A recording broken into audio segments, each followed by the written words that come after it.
Welcome back to another episode of Broke Up, Not Broken. If you're going through a divorce, don't worry, you're not alone. This is your one-stop shop for mastering your life and your finances throughout the entire divorce process. Today, I'm thrilled to have Nicole Bright with us. Nicole is a single mother of two, an author, motivational speaker, and a certified divorce coach.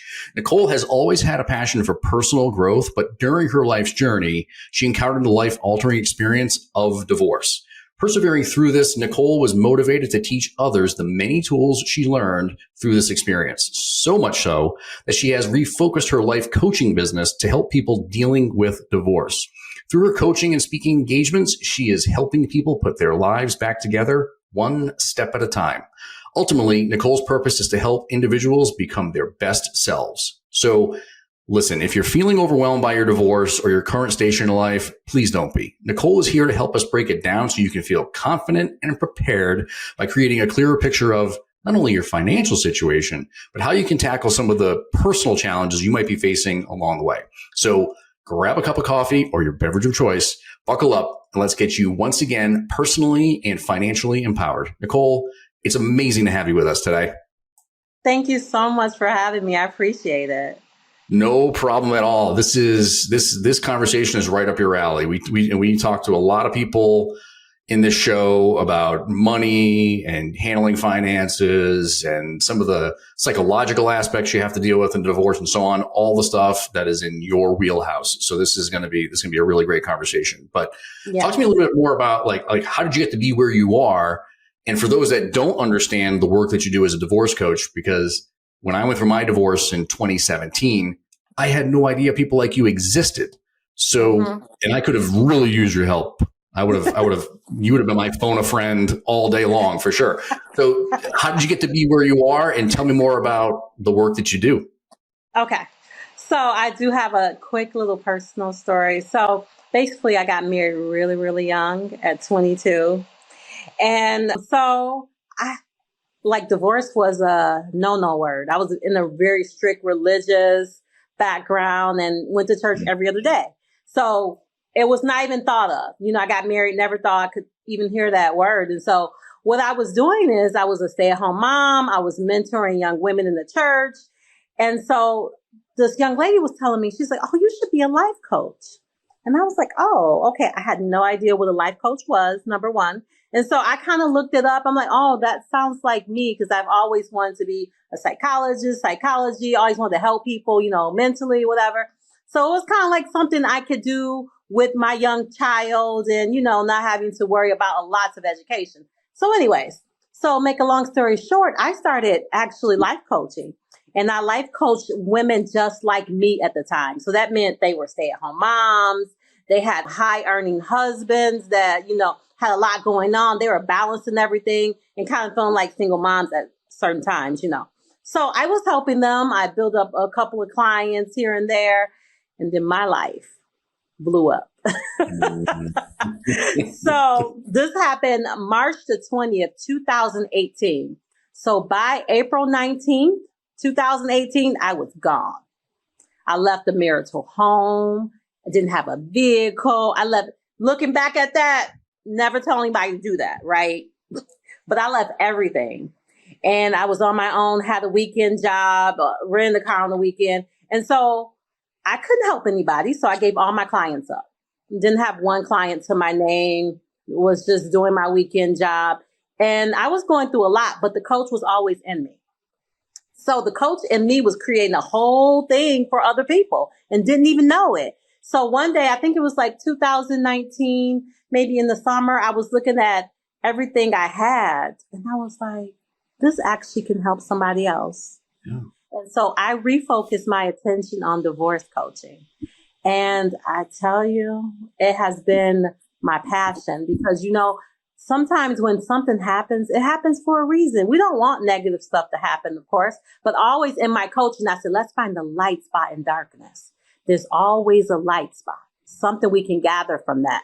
And so that's where I am. I turned my pain into passion, basically. So that's how I got to divorce coaching. That's pretty incredible. And that's effectively the same way that I got into to do this work myself. And I had always I had a passion for this type of work just because I'm the product of a divorce. My parents were divorced when I was a young kid.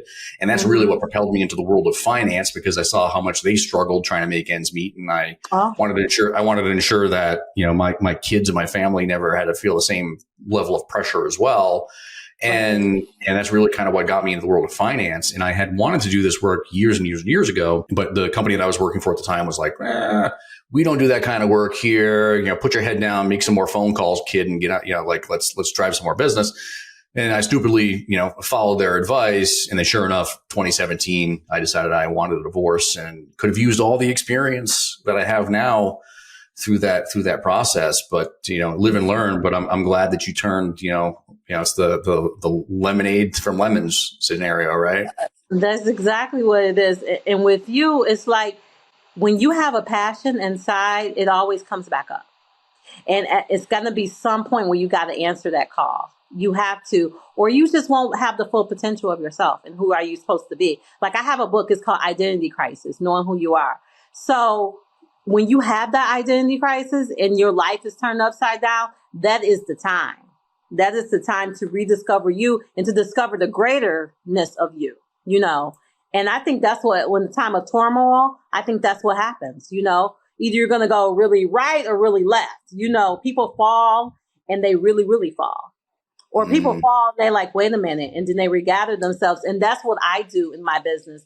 I help people regather themselves quicker with me than if they could on their own. So what are those? I know that there's, in your process, there's like 12 steps, right? And so what I don't know if you need to walk us through every single step, but conceptually, what are those steps? So if somebody were to reach out and want to hire you, what would their experience look like? So I think I'll talk about a couple of steps that are really prevalent. Like some steps are more out there than others. Some steps come up all the time. And the other ones, some people may not go through. But one of the biggest steps is rediscovering yourself. So let me start with the process. So when people call me, the very first thing I want to do is I want to let people vent. I want to let them talk, get it all out. I mean, when you talk, you learn so much. And when you talk to someone that's not judging you, has no interest in what's going on. Like they're not telling you to do this and this and this for their own gain, but they're just solely there for you and you can trust them and you have a safe space. So I sit and I listen, I let them vent. And as I listen, I feel like this is a God-given talent for me where I can listen and I can talk my way through what they're saying and I get what they're saying before they even get it. Like I'm able to pull things out of them that they didn't even know exist, So I let them talk and I assess their greatest needs. So I usually start with 3 greatest needs. Do they need to rediscover themselves? Do they need to learn how to disconnect from that former spouse? Do they need to accept the marriage is over? Those are the 3 biggest things I encounter. Them not being able to know who they are, regathering who they are. So when I figure out what the 3 things is, the next call is usually about what I have discovered through talking to them. And so I say, okay, are we in agreement that these are the things that really are bothering you, the things that you need to work on? And it's like a yay or nay thing, So once we come into agreement, and then we can form a plan, an action plan on what we need to do in order to accomplish the goals to move forward. Got it. So there's some element in there of like rediscovering your purpose and yourself, right? One of the things that in my own divorce, once the divorce was finalized, I told myself that next year was Operation Rebuild. Right. And I wanted to make sure I could get myself back on my feet financially because the divorce was incredibly ridiculously expensive. And, you divide up all your assets and, you basically flush half of them down the toilet, which is effectively what I did. So how do you deal with that? Because, you're a mom, I'm a dad, and then all of a sudden you go to being a single mom and a single dad. And there's like an identity crisis there, right? So how there is. How do you tackle that? Yeah, because when I do my public speaking, I talk a lot about when I was married, everything was wrapped up into being a wife. Okay. In order to be a good Christian, I had to be a good wife. order to be a good mom, I had to be a good wife. In order to be a good wife, I had to be a good wife. It's all about being a good wife and pleasing him and making sure he was happy. And, what can I do? Make sure our family stay together, because I never wanted a broken home. Even though, remember this, a home can be broken and two adults can be in it. Just so people know that. Just putting that out there. We're afraid of this broken home. But listen, homes that are happy and thriving with people that love one another, that's what we should be trying to accomplish, first of all.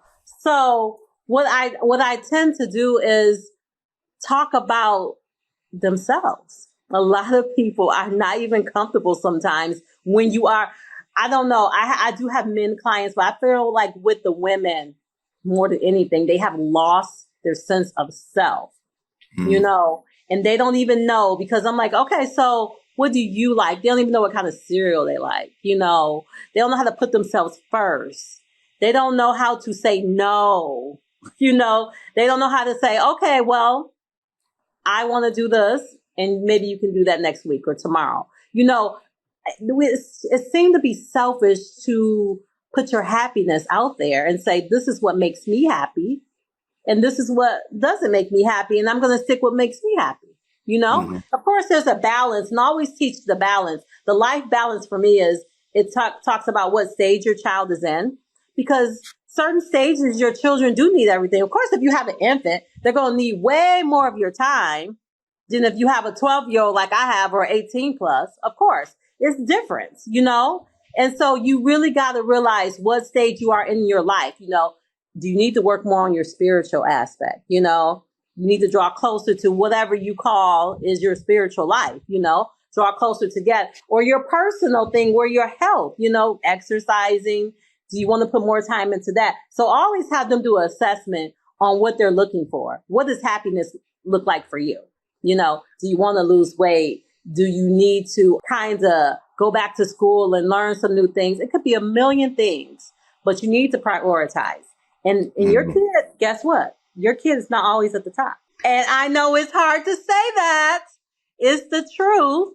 Sometimes making sure you run every day should be at the top. You just got to know what stage in life you're at, what season you're in. A lot of the women that we work with, they're caught in this conundrum that you're describing right now, the identity crisis. And the other thing that we see a lot is they now go from being that stay-at-home mom, the maternal role that they played in the house, to now they have to go out and get a job or the education you talk to. And they like, even in my own situation, like we had this perfect Facebook family and the white picket fenced house and all these other things. And I'm behind the scenes, I'm like, this is not what people think. This is right. So how do you handle that? Right. Because you one day you're stay-at-home mom, the maternal person, like you said, being the perfect wife, to I now have to be an employee or go get myself some skills, and so I can generate some cash here,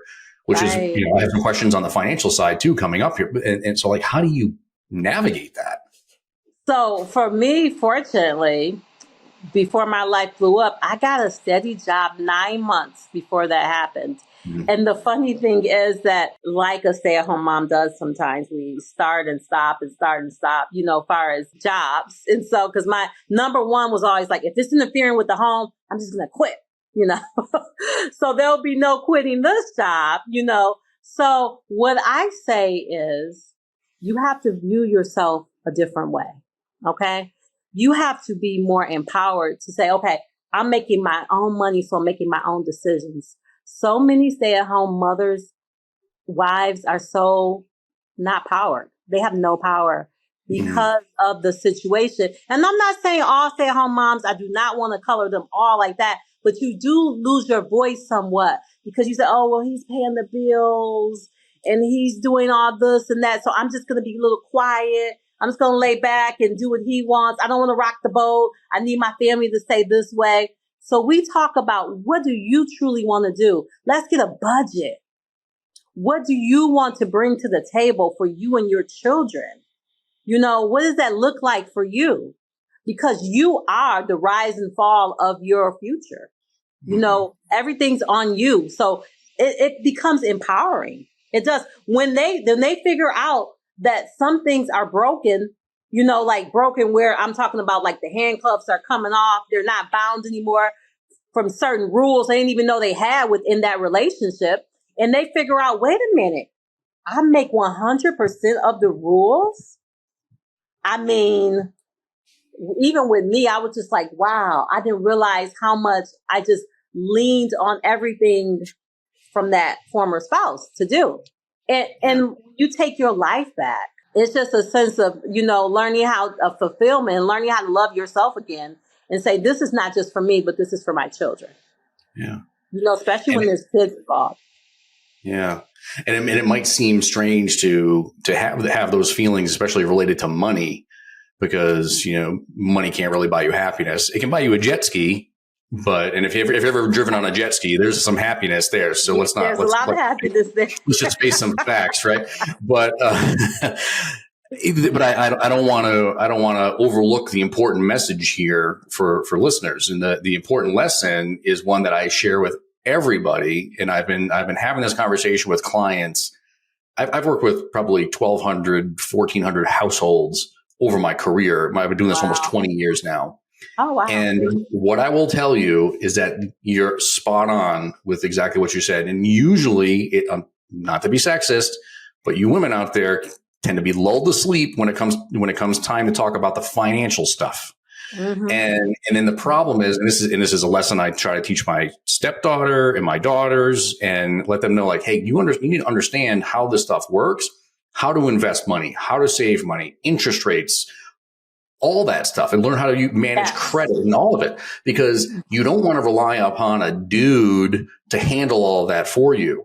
Because if you're on the precipice of a divorce, or you're going through one now, and that was you're feeling the pain. Because so many people that we work with, so many people that I've worked with over the years, I can't even tell you how many times it's the husband comes into the office, or in this Zoom environment these days, we're meeting with the husband, and I've met the wife one time, or she doesn't participate in any of the conversations because he's the financial decision maker. If and when they get divorced, it's a problem for her. So again, the message here is that if that's you, now's the time to start like working with financial advisors and people like Nicole that are out there that can help you through this, because you can make some pretty significant financial blunders through the divorce if that happens to you, if you don't have an understanding of what you own, how you own it, the liabilities you have, the assets you have, and all of that, which is what we're trying to. I'm on my soapbox here, but I'm so passionate about this, which is why we're doing this, right? This is why we do this, is to educate people to not make the same mistakes that other people make. Yes. And like me, just walking away. And then I thought about things that I wanted and things I should have took. And it is what it is. And then I learned something greater, that I was better at finance than I ever knew. And I do so well at it. And I probably should have been in charge, you know. Looking back, possibly. Yes, I feel like I would have had way more to walk away from, Jamie. Yes. What are some of the tools that you use from a financial planning perspective to help people in divorce? See, now I don't personally. I have someone I refer them to. I really don't get a part of the financial so much. I just I help them with the budgeting. That's about it. I am not that great financial planner where I'm telling you where to put your money and how to do this or that. But I have someone I work with, and she does, like, we have wine and we have cheese, and us women, we come together and we talk about, and the number one question, now these are from successful women. The number one question is, how do I protect my assets from my incoming husband? Can you believe that? That's the number one question. And what do you tell them? Answer it. And what do you tell them? I don't, should we talk about that? Well, we tell them to basically, as soon as you decide to make that decision, there's certain things you have to stop putting money in. That's one of the very first things she tells them. Like, then it can't be considered a marital asset. I like it. Yeah, we and I appreciate the insight there as far as the budgeting goes. That's one of the very first things we work on with all of our clients. We, from a process perspective, we'll look at income, expenses, assets, liabilities first. Help them create their financial balance sheet, their family balance sheet. So Yes. so both sides, both parties understand what they have and what some of the decisions they're going to have to make around dividing up those assets. Yeah, And I we'll used work to with budget to the penny. I used to budget to the penny. When I first started my journey by myself, to the penny, I knew where everything was going, Yep. because that gives you a peace of mind. See, people, they shy away from that because they're all like nervous and upset about it. But what they don't understand, if they tackle it first, it'll give them peace on the back end. And it's not an exercise that you can do once and set it No, and forget it. exactly. I probably have 6 or 8 clients in my wealth management company that we're working with right now. We literally, the gal that I'm meeting with this afternoon, is the only thing we're working on with her is her budget. And this might be a 6-month process with her. Wow. But what I've found is that because the financial planning software we use and the tools and resources we have, if we start chipping away at it like 1 month at a time, by the time they get to month 4 or 5 or 6, there's much more free cash flow found. Nice. I have a case study I can share with you, which is, I have a gentleman that I worked with. He was $700 a month in the hole every month. Wow. And by the time we worked through the budgeting exercise with him, he was positive almost $2,000. Such an impactful thing, right? And it put him in a position where, then this has nothing to do with divorce, but this put him in a position where he was able to move out of the house that he was sharing with 2 other guys that he could not stand, but he was doing it because it was all he could afford, to having his own 2-bedroom apartment. I love that. See, that's all it's about, changing lives, right? Changing people's lives. Yes. Yeah. I love that. Those are, so I'm super appreciative that you brought up the budgeting, because it's not sexy.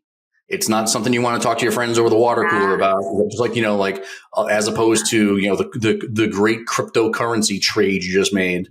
But this is the important stuff. So we get once they work on the budget, and you've kind of got that dialed in. Any other tools and resources that you usually share with clients that might be impactful? So one thing that I really, and let me tell you something about the market has really shown me, because I don't know if I told you, I help people. I was trying to help people after they got divorced, right? Helping them recover. But what has happened is I started getting people calling me that wasn't divorced. Can you believe that? They weren't divorced. They just wanted to talk about it. And I was like, I can't help you. I can't help you. And so finally, I don't know what made this woman break through with me. And I finally helped somebody. And I've been helping her for 1 year and 8 months right now. And she's about to file, I think, in a couple months. So I essentially helped with when he moved out of the marital home, how to start co-parenting the kids and all that. So I helped doing all that. And so then, I'm going to continue on during the divorce. And there's different things during the divorce. So it depends on what stage you're at and your needs as well, just to put that in there. And also, one of the biggest things is to help them disconnect. And that's the hardest thing, because their ex-spouse is right here. Everything they say matter, and it can't matter anymore. They're no longer your spouse. They have went down here now. And if your mind doesn't change, they'll still be controlling you, leading you, affecting you, and you have to downgrade them. And so we do that on a case by case as things come up. Literally, I've tried to do exercises and tools with that. That doesn't work. It just has to be a case by case. And what I teach them to do is set your boundaries and stay with it, and keep reiterating the same things to them, repetition, and stick with it, and know that one day they're going to understand, not that you can't negotiate some things, but know what's non-negotiable. We all have negotiable things and non-negotiable things, and know what they are. And that's one of the biggest things as well. Wow, that's powerful. And be brief and be gone, right? That's my famous motto. Be brief and be gone. You don't need to send war and peace emails and text messages and stuff. One word answers are perfectly acceptable in a divorce. And that's hard for women. That's hard for us. Listen. Yeah, I love it when I'll ask, even to this day, we're 7 years post divorce for me. And even to this day, if I send a message that's, one sentence or two sentences, sometimes I get back, like you're this, you're that, name calling and everything else. It's like, really? We're not over this yet. Come on. So well, we develop one-liners. Me and my clients, I'm sorry that you feel that way. That is your opinion. Mm-hmm. Understood. Because once you have explained where you're at in that, don't keep explaining it. You are no longer married to this person. Yeah. You don't have to engage. My other one is, you have to be the CEO of your life and treat the case very pragmatically, be very stoic. Be very professional in your emails, like you were the CEO of your own business, right? I like that. CEO of Nicole Incorporated, and you want to make sure that anything you say and do can be used in the court of law. And the last thing you want is to have all of your nasty emails put up on a projector screen for the public and the judge to see. That's the last thing you need. And I don't know, but Michigan is one of those no fault states, so it doesn't matter all these. This and that happened, that and this. And that's the biggest things that I know the divorce attorneys have problems with. Okay, you can tell me all this, but it doesn't matter. And it's hard for them to know that. And that's why they send them to me. I get it. And almost every state, newsflash people, almost every state, except for a couple of one probably being Louisiana because they have some really strange laws. And I think Maryland as well are all no fault states. Oh, really? Okay. I wasn't sure. Okay. Yeah. No one cares if your husband's a narcissist or your ex-wife is having an affair. Nobody cares about it. Talk to your therapist about it because it has no bearing on your case. No boundaries. Yeah. Unfortunately. Well, fortunately or unfortunately, I mean, at the end of the day, cheating, unfortunately, isn't illegal, but it happens all the time. It does. Yeah. Mm-hmm. Well, Nicole, this was an awesome conversation. If people want to reach out to you and learn more about your services and the work that you do and maybe even work with you, what's the best way for them to connect with you? So I'm so old school. And I would say email me. So let me give you the email. And it's very simple. So it's Coach Nicole Bright @gmail.com. Now, the Bright is spelled BRIGHT. Nicole is spelled regular. So Coach Nicole Bright @gmail.com. And just email me and then you're in touch. I thought you were going to say send me a fax. I had somebody today. I'm not that old school. I had somebody today tell me they needed me to fax them documents, and I was like, "What are we talking about?" It is 2004 when we're recording this, but yeah, it's crazy. Nobody should use fax machines anymore, people. Anyway, it was so great to have you with us. I really appreciate the insight. And listeners, thank you so much for joining us today. And a special thank you once again to Nicole for sharing such profound insights on personal transformation and financial empowerment during the divorce process. So to learn more about Nicole's work or join, you have a Reveal You masterclass, right? So we can send people to the website. Yeah, you can send people to the website. Oh, yeah, I'm sorry. Okay. Yes. NicoleBright.com. NicoleBright.com. Simple. Perfect. To learn more about Nicole's work or join that masterclass, the Reveal You masterclass, visit NicoleBright.com. Don't worry, all these links and access to her email and everything will be in the show notes. But if you're facing your own financial challenges during or after divorce, remember that help is just a few clicks away with us at AllegiantDS.com. So don't forget to subscribe for more empowering discussions. And until next time, embrace your journey to becoming the best version of yourself, both personally and financially.